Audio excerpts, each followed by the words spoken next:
नरपतगंज निवासी व पूर्व जाप नेता रहमत अली ने केंद्रीय मंत्री नित्यानंद राय पर बड़ा आरोप लगाया। उन्होंने आरोप लगाते हुए कहा कि किसी के कहने पर मंत्री नित्यानंद राय द्वारा मेरे घर पर बिना कारण छापा मरवाया गया। उन्होंने कहा कि मैं पूछता हूं कि क्या हम इस देश के लोग नहीं हैं। उन्होंने आरोप लगाया कि केंद्र सरकार के इशारे पर उन्हें परेशान किया जा रहा है। उन्होंने कहा कि सोमवार को 2 बजे दिन के लगभग बहुत सारे पुलिसकर्मी व अधिकारी उनके घर आए और उन्हें धमकाते हुए उनकी घर की तलाशी ली। उन्होंने कहा कि मेरे घर से कुछ भी बरामद नहीं हुआ। वे जानना चाहते थे कि किस वजह से छापा मारा गया है, लेकिन उन्हें कोई जानकारी नहीं दी गई। उन्होंने कहा कि मुझे डराया और धमकाया जा रहा है, लेकिन हम लोग इस देश की मिट्टी में जन्म लिए हैं, हम किसी से डरने वाले नहीं हैं। सबसे पहले मैं इलेक्ट्रॉनिक मीडिया, प्रिंट मीडिया और हमारे जितने सहयोगी हैं सबको मैं धन्यवाद देना चाहता हूं। और आज बात मैं करने जा रहा हूं कि आज दिन के 2 बजे दोपहर में हमारे घर दर्जनों पुलिसकर्मी और अधिकारी आते हैं और वो बताते हैं कि मैं आपके घर में छापा करने आया हूं, आज छापा आपके यहाँ पड़ेगी, आपके यहाँ रेड पड़ेगी, हमारे पास सर्च वारंट है। मैंने उनको कहा क्या चीज़ का वारंट है, कहाँ से आए हो, तो उन्होंने कहा कि ये मैं आपको नहीं बता सकता हूँ, आप जांच में सहयोग करें अन्यथा आपको गिरफ्तार करके हमें ले जानी पड़ेगी। तो उसके बावजूद मैंने विरोध किया। मैंने कहा कि आपको बताना पड़ेगा। कहा कि यह बात मैं आपको नहीं बता सकता हूँ। उनके बाद मेरे छत पर दर्जनों पुलिसकर्मी, मेरे घर के पीछे के हिस्से में दर्जनों पुलिसकर्मी और बाहरी हिस्से में, गार्डन में, गेट पर, हर जगह ऐसा लग रहा था कि यहाँ पर कोई आतंकवाद को पकड़ने के लिए वो आए हैं। मैं पूछना चाहता हूँ केंद्र सरकार से, क्या मैं अल्पसंख्यक समाज से आता हूँ? क्या हमें इस देश में इज्जत की ज़िंदगी जीने का हक नहीं है? क्या हमें इस देश में अपने हक की रोटी खाने का भी अधिकार नहीं है? क्या हमें इस देश में अपने देश में हो रहे अत्याचार के खिलाफ आवाज़ उठाने का हक नहीं है? क्या हमारा सारा फंडामेंटल राइट ये सरकार ने छीन लिया हमसे? तो मैं कहना चाहता हूँ केंद्र सरकार से, और ख़ास करके मैं बिहार राज्य के जो केंद्रीय गृह राज्य मंत्री हैं नित्यानंद राय, वो अररिया दौरा पर आए हुए थे। हमें यह शंका है कि उन्होंने किसी के कहने पर मेरे घर पर यह रेड करवाया है। और मैं उसको यह भी कहना चाहता हूं कि ये रहमत अली ना ही आपकी गोली से डरेगा, ना ही आपके पुलिस से, ना ही आपके अत्याचार से। ये लड़ेगा और ये जीतेगा, क्योंकि हमारे पुरखे इस देश के लिए बहुत बलिदान दिया है। हमारा समाज इस देश के लिए कुर्बानी दी है। और मैं भी हमेशा इस देश में हो रहे अत्याचार के खिलाफ आवाज उठाने का काम किया हूं, वंचितों को अधिकार दिलाने का काम किया हूं, बेबस मजदूर का सहारा बनने का काम किया हूं। और मेरे साथ ये अत्याचार जो हुआ है और ये कार्रवाई जो मेरे ऊपर हुई है, मैं अभी तक कंफ्यूजन में हूं कि आखिर केंद्र सरकार और राज्य सरकार अभी तक हमें स्पष्टीकरण क्यों नहीं दिया कि आपके घर में इस वजह से मैं छापा मारा हूं। दूसरी बात मैं कहना चाहता हूं कि मैं हमेशा समाज में नियंत्रण काम करता हूं, सामाजिक कार्य करता हूं, जिसके वजह से कुछ भाजपा नेताओं से हमारी अनबन हो गई थी, जिस अनबन के वजह से आज हमारे घर ये तोता भेजकर हमें डराने का काम किया गया है। मैं उनको पुनः कहना चाहता हूं, चाहे जितनी गोली चला लो, चाहे जितनी लाठी चला लो, चाहे जितनी बार पुलिस भेजो, रहमत अली सीना चीरकर तुम्हारे इस कार्यकलाप के खिलाफ खड़ा रहेगा और मुकाबला करेगा, जवाब देगा। आप हमें इस देश से नहीं हिला सकते हो। इस देश के में जितनी आपकी भूमिका है उतनी मेरी भी है।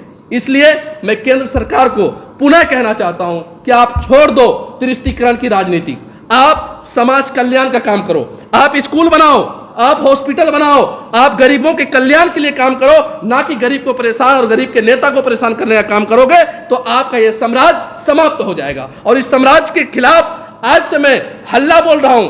आज मैं अपने घर में प्रेस कॉन्फ्रेंस कर रहा हूं और इसके माध्यम से मैं उन तमाम सामाजिक कार्यकर्ताओं को, उन तमाम विपक्षी पार्टियों को, उन तमाम नेताओं को, मैं राज्य सरकार को यह कहना चाहता हूं, मैं तेजस्वी यादव जी को यह कहना चाहता हूं कि आप तो कहते हैं कि मैं ईडी सीबीआई पर कार्रवाई करूंगा, आप तो कहते हैं जो छापा मारने आएगा मैं उसको गिरफ्तार करूंगा, तो आज मैं देखना चाहता हूं कि जो मेरे घर छापा करने आया उसकी गिरफ्तारी आप कब करोगे? अच्छा, एक जो सवाल है हमारा कि जी बोलिए। ऐसा बताया गया है फॉरबिसगंज जी अनुमंडलीय पुलिस पदाधिकारी के द्वारा जी कि ये ALTF और एक्साइज विभाग की जो है तरफ से छापेमारी की गई थी। जी, क्या है इसके बारे में, क्या जानकारी? इसकी जानकारी हमें बिल्कुल नहीं है।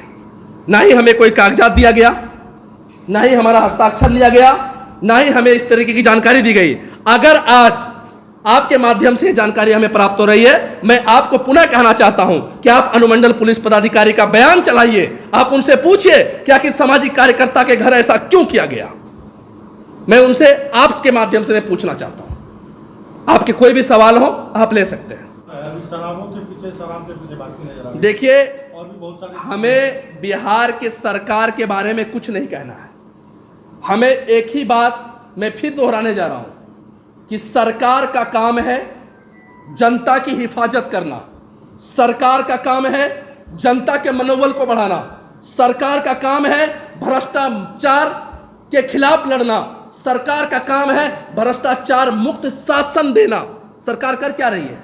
एक शरीफ आदमी के घर में जिसका 70 वर्ष पिता जो हृदय रोग का मरीज है, आज उनके छोटे छोटे बच्चे हैं, आप उनके घर में दर्जनों फोर्स भेज देते हैं और उनको डराने धमकाने का काम करते हैं। आपको क्या मिलता है? 10,000 रुपया।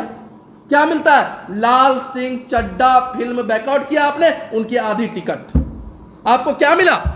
हमारी किताबें 300-400 जो हम पढ़ते हैं और जो पढ़कर आपके खिलाफ, आपके नीतियों के खिलाफ हम करते हैं। मैं समझना चाहता हूं इस सरकार से, बहुत अच्छी बात है, हमारे पत्रकार बंधु ने कहा कि मैं अनुमंडल पुलिस पदाधिकारी का बयान लिया हूं। मैं कहना चाहता हूं कि वो आए मीडिया में और कहे कि यह नया बात है, और इस तरीके का तिरस्तीकरण रहमत अली बर्दाश्त नहीं करेगा। उन्होंने आज जिसके गले पर हाथ डाला है वह एक आम आदमी है, और एक आम आदमी, एक गरीब आदमी की ताकत का अंदाजा उसको इस बात से लग सकता है कि अगर मैं उसके पीछे पड़ गया तो उनके भ्रष्टाचार का मैं पोल खोल कर दूंगा। अब हमको एक बात बताइए, आज थाने में बिना पैसे का FIR नहीं होता, आज हॉस्पिटल में गरीबों का इलाज नहीं होता, आज सरकारी स्कूल में बच्चों की पढ़ाई नहीं होती। कहां गई ये सरकार? कहां गया इनका फोर्स? कहां गई इनकी STF? कहां गई इसकी CBI? कहां गई इसकी ED? उसमें तो आप मौन धारण किए हुए हैं। आप आगे एक सज्जन व्यक्ति के घर जो हमेशा गरीबों की मदद करता है, उनका निवाला छीनने के लिए आप आगे। अच्छा, मेरा सवाल है कि आपने अपने बयान में बताया है कि कुछ भाजपा के कार्यकर्ता के बीच में आपकी अनबन हो गई थी कुछ दिन पहले, क्या मामला बताइए? देखिए, सबसे बड़ी बात तो यह है कि नरपतगंज के विधायक जयप्रकाश यादव और नरपतगंज का मैं हूं, और फारबिसगंज के विधायक मंचन केसरी, मैं इनसे कभी कभी सवाल खड़ा करता हूं कि आपके कार्यकाल के समय पूरे हो रहे हैं, आपने जो वादा किया था वो कार्य कब पूरा होगा? तो उनके तरफ से कहा जा रहा था कि ये बहुत बोलता है, ये हमेशा कुछ न कुछ टांग खींचने की बात करती है, यानी उनको ईर्ष्या होता है, उनको गुस्सा होता है हमारे सवालों से। इसलिए मैं दावे के साथ कह सकता हूं कि ये उन्हीं लोगों के इशारे पर, और नित्यानंद राय जी अररिया दौरा पर थे तो मेरा शक उन पर है। और दूसरी बात मैं और कहना चाहता हूं आपको कि अगर छापा ही मारना है तो मंचन केसरी के घर में क्यों नहीं? अगर छापा मारना है तो जयप्रकाश यादव के घर पर क्यों नहीं?